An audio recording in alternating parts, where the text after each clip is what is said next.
Hi again.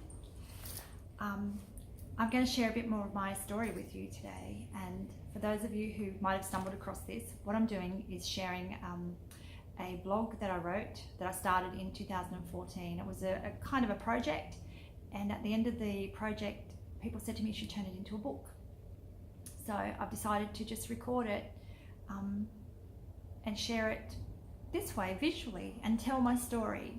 So I'm just going to continue on, and what it's about is me not sweating the small stuff and how I use this book to help me get through a really tough part of my life.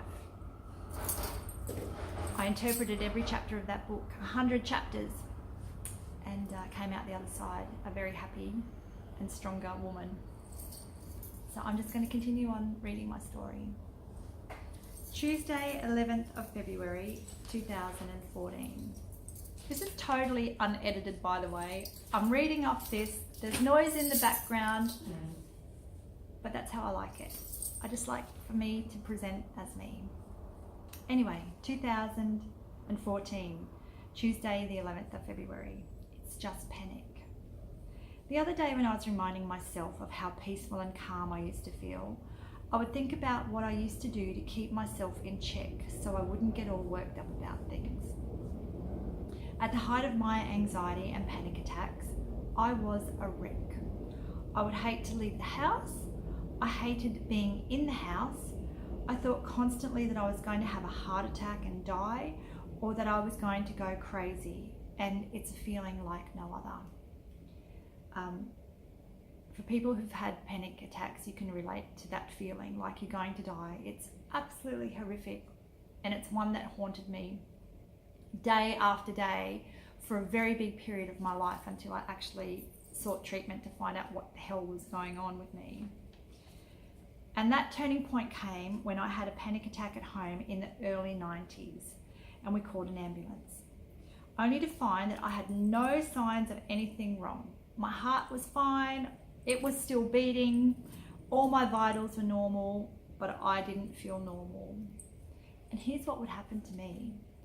I would sit through the night in such a panic state that I would hold on to my chest, hoping that my heart wouldn't stop beating. Isn't that crazy? But that's how it felt. That's how strong those feelings were, that I couldn't go to sleep in case I would die, and I had to just keep feeling that my heart was beating. And when I think back to that now, it's like, what a frightening episode to go through. And so many people go through that, and like me, probably don't know what was happening, but it was full-blown panic attacks. So I had a really great doctor, and I took a trip to see him, and he helped me on the road to get over this monster panic.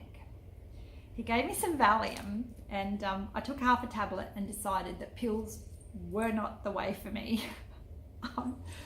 I'm not good with pills. So you know what? I used to smoke a bit of pot when I was younger, grew out of that, and then further on I'll talk about what might have triggered those panic attacks. So Valium was never going to work for me. I actually went through my journey of overcoming panic and anxiety using no medical intervention at all apart from a psychiatrist. So there was no pills, nothing like that. I managed to do it, I guess, quite holistically. So I was sent for a barrage of tests. I was hooked up to machines like a monkey going into space. You know, I had all those things on my head. I was examined by a neurologist and to see whether something was really wrong inside here. Well, there was something wrong inside there, clearly. And what he did was took a scan of my brain, and turned out I had some lesions on my brain. Good thing was I had a brain, so that was good.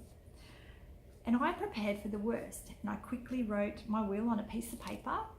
Not that I had much to leave, but I had a young child, and I wanted to make sure there was someone to look out for him. So after more tests, it was determined that I was having panic attacks. Back then, they weren't something that were really out in the news, and I had been struggling with these since the early 80s. unaware of what they were and as frightened as hell. They would happen anywhere. In the car, at home, when I was out, when I was doing nothing, and funnily, they would show up when I was doing something really relaxing. And I later learned that this is because you're letting your body relax. So it was going to just let off whatever steam had been built up in the form of a panic attack.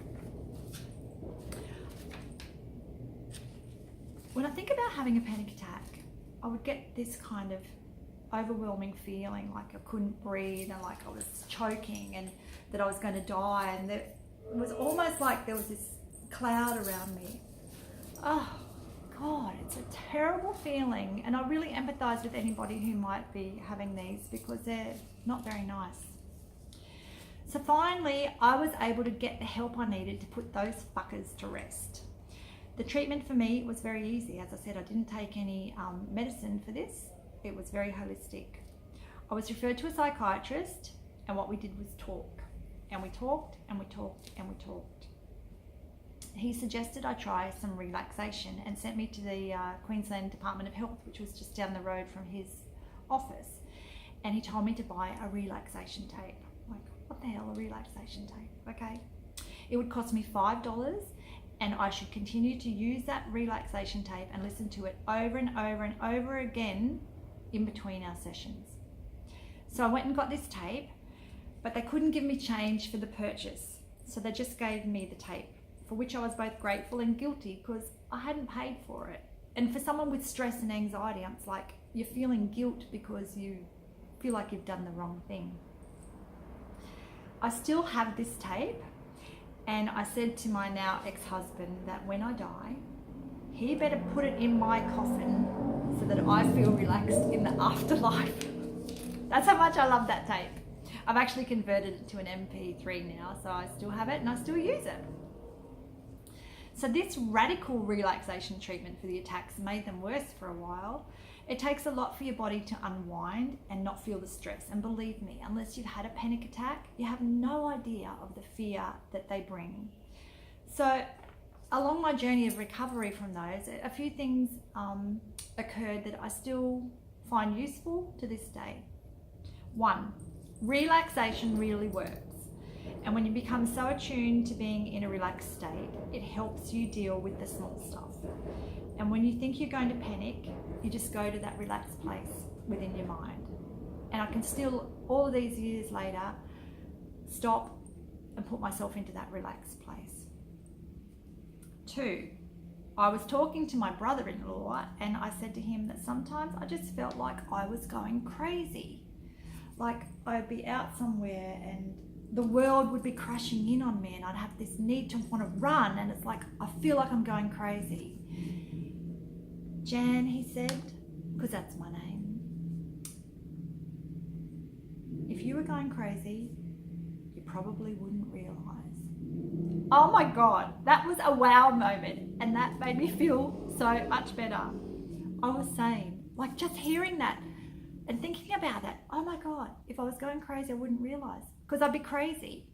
But because I know I'm not going crazy, I'm not crazy. That sounds crazy. And the other thing that I've taken on board and kept for all of these years is that every time I would rush into my doctor's office a couple of minutes late, I'd feel frantic and I'd apologise. Sorry, I'm late. I couldn't find a park. I'm late because of this or because of that. And he would say to me, don't worry, the world is not going to stop just because you arrive here late or anywhere else.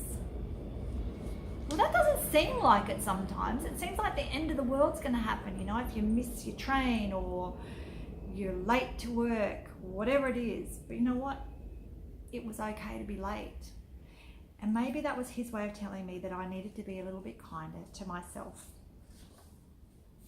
And the other thing I did, and this is something I still do today, was that, how can I kind of explain this? All the stuff we worry about, do we really need to worry about it? Probably not. We spend a lot of time worrying, but we can choose how we manage those thoughts, and we can choose what it is we decide to worry about and how it's going to affect yourself and others around you.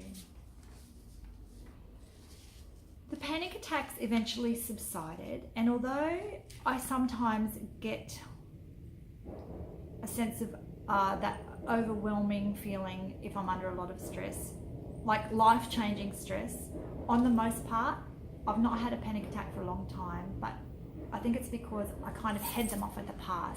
If I feel like it's going to happen, then I go into that relaxed state. And I knew I would be having a panic attack because sometimes I would get this funny feeling in my body, or I'd feel a muscle move in a certain way. It was very weird. I knew straight away, bang, there was a panic attack coming. So I would go into relaxation mode. And other times, like when I was driving, where they would happen quite a lot, or I was in a big crowd and I felt a bit overwhelmed, I would just kind of either remove myself from the situation because it was too much, or just accept that this was a passing moment and ride it out. And I can tell you what, anxiety and panic has never stopped me from doing any of the great things that I've done in my life, that's for sure. So I've never really so openly shared this part of my life with people. Only those really close to me know about it. But maybe there's something here that could help someone else.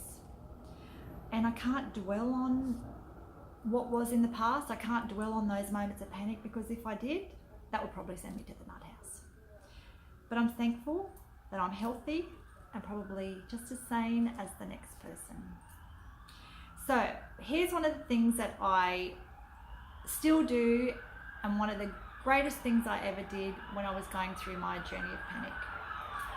I wore something, and every time I would feel a bit overwhelmed, I would use it as a reminder to bring me back to the present time. So in this journey I was on, like, of course I don't have enough bracelets anyway, but I went and found an old bracelet I had and I put it on. And every time through the day that I was feeling overwhelmed by what was happening at home in my home life, I would touch it, and it would just trigger to me that I needed to come back to the now, to not worry about what was happening in the future, what had happened in the past, because all I needed to worry about was what was happening right now. And that was a really great strategy that I still use if I'm ever feeling overwhelmed.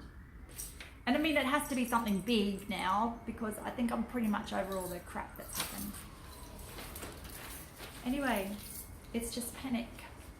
So I'm happy to say I don't really panic anymore.